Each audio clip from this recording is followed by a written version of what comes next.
আসলে আগ্নেয়গিরি ফেটে পড়া এটা হচ্ছে আল্লাহ রাব্বুল আলামিনের পক্ষ থেকে দেওয়া একটা আযাব, এবং সাধারণ আযাব না। হাদিসের মধ্যে আসছে ফালিয়ারতাকিবু ইনদা যালিকা রিহান হামরা, চতুর্দিকে দাও দাও করে আগুন জ্বলবে, আগুনের লেলিহান শিখা চতুর্দিকে ছড়িয়ে পড়বে। আমরা দেখেছি কি বড় একটা দুর্যোগ নিয়ে এসেছে ইথিওপিয়ার এই আগ্নেয়গিরি ফেটে গিয়ে 14 কিলোমিটার সব কালো ধোঁয়ায় ছেয়ে গিয়েছে। পুরো একটা মনে হয় দৈত্য দানবের মতো বিশাল আকৃতি ধারণ করেছে, যেগুলো আমরা কল্প কাহিনীতে পড়তাম। এবং এর লাভা কি পরিমাণ ছড়িয়ে পড়েছে, ভিতর থেকে শুধু আগুন আর আগুন বুদবুদ করে বের হচ্ছে। এই যে আগ্নেয়গিরি ফেটে পড়া, এটা একটা আযাব। হাদিসের মধ্যে নবীজি বলেছেন ফালিয়ারতাকিবু ইনদা যালিকা রিহান হামরা, চতুর্দিকে আগুন ছড়িয়ে পড়বে। ফায়ার সার্ভিস কিভাবে সেখানে আগুন নিভাবে? এই আগুন নিভানো যায় না, এটা অদৃশ্য আগুন। এবং নিঃসন্দেহে এই আযাবগুলো আল্লাহ রাব্বুল আলামিন দিয়ে থাকেন। এবং এই আযাবের ভয়াবহতা কেমন হয় একটু চিন্তা করেন। কোথায় রয়েছে? উত্তর পাকিস্তান। এই ধোঁয়াগুলো মেঘমালায় মিশে গিয়ে উত্তর পাকিস্তানে চলে গেছে, ওমানে চলে গেছে, ইয়ামেনে চলে গেছে, ভারতের আকাশের মধ্যে মিশে গেছে। তো এটা মিশে গেলে সমস্যাটা কি? এই বিষক্রিয়া বিষাক্ত রূপ এটা পৃথিবীর মধ্যে যখন বর্ষণ হবে, শিলাবৃষ্টি হবে এই পৃথিবীর ভিতরে।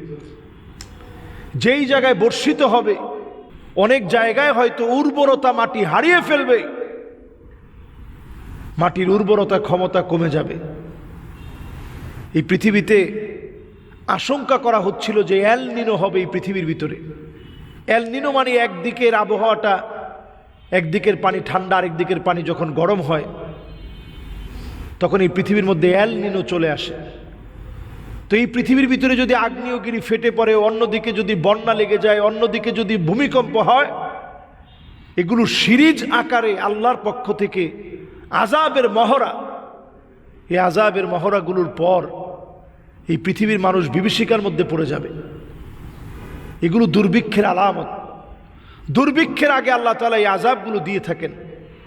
কোরআনুল কারীম আল্লাহ তাআলা বলছেন আওয়ালা ইয়ারাউনা আন্নাহুম ইফতানুনা ফি কুল্লি আমিন মাররাতান আও মাররাতাইন সুম্মা লা ইয়াতুবুনা ওয়া লা হুম ইয়াযাক্কারুন। প্রত্যেকটা বছরে আল্লাহ তাআলা একবার অথবা দুইবার এই ধরনের আযাবগুলো দিয়ে, বিভিন্ন রকম আযাবের মহড়া দিয়ে আল্লাহ তাআলা পরীক্ষা নেন। এরপর আল্লাহ রাব্বুল আলামিন এই আযাব গজবগুলো দিয়ে পরীক্ষা নিয়ে দেখেন কারা তাওবা করে ফিরে আসে, কারা আল্লাহকে স্মরণ করে। আমরা যদি আল্লাহকে স্মরণ করতে শিখি, আল্লাহ তাআলা এই আযাবগুলো আমাদের থেকে উঠিয়ে নেবেন, গজব থেকে হেফাজত করবেন। সুতরাং ইথিওপিয়া সহ সারা পৃথিবীর ভিতরে এখন বিভিন্ন জায়গায় হঠাৎ একটা জায়গায় আগুন ধরে যাচ্ছে, হঠাৎ একটা জায়গায় বিপর্যয় নেমে আসছে, কোথাও ভূমি ধস হয়ে যাচ্ছে। এগুলো সব নবীজি সাল্লাল্লাহু আলাইহি সাল্লামের হাদিসে বলা হয়েছে। নবীজি বলেছেন যে এমন সময় আসবে খাসফান, পৃথিবীটার ভিতরে ভূমি ধস হবে, ফাটল ধরবে, মাসখা মানে উপরের দিক থেকে বিভিন্ন জিনিস পড়ে মানুষ মারা যাবে। তা আপনি একটু চিন্তা করেন, নাসার বিজ্ঞানীরা প্রায় বলছে বেল্ট থেকে পাথর নিক্ষিপ্ত হবে, সেই পাথর পড়ে মানুষ মারা যাবে। এখন আপনি যদি এটা হিসাব মিলায় দেখেন, আমরা সারা পৃথিবীর লোকেরা যারা বসবাস করছে এই পৃথিবীতে, প্রায় 800 কোটির উপরে মানুষ এখন পৃথিবীর দিকে প্রতিনিয়তই বিভিন্ন পাথর ছিটকে আসে। আল্লাহ তাআলা সেটাকে উল্কিপিণ্ডতে রূপান্তরিত করে দেয়, ছোট বানায় দেয়। যে জায়গায় পড়ার কথা ছিল সেটা সেই জায়গা থেকে সরায়া সমুদ্র পৃষ্ঠের দিকে আল্লাহ তাআলা নিয়ে যান। এতে করে আল্লাহর গোলামদেরকে আল্লাহ তাআলা আরেকটা সুযোগ দেন। সুতরাং প্রত্যেকটা আযাব আমাদেরকে শুধরে দেওয়ার জন্য আসে। আসুন আমরা তাওবা করে, যারা এখনও নামাজ পড়ি না নামাজ ধরে ফেলি, ঘরে পর্দা নাই পর্দা ধরি, যারা কোরআন পড়ি না প্রতিনিয়ত কোরআন পড়ি, অন্তত আমরা সূরা কাহাফটা জুমাবারে তেলাওয়াত করি। প্রত্যেক দিন পারলে 10টা আয়াত সূরা কাহাফের আমরা তেলাওয়াত করার চেষ্টা করি। আদা আলাহু মিনান নূরি মা বাইনাল জুমআতাইন, এক জুমা থেকে আরেক জুমা পর্যন্ত আল্লাহ তাআলা আমাকে আপনাকে হেফাজত করবে।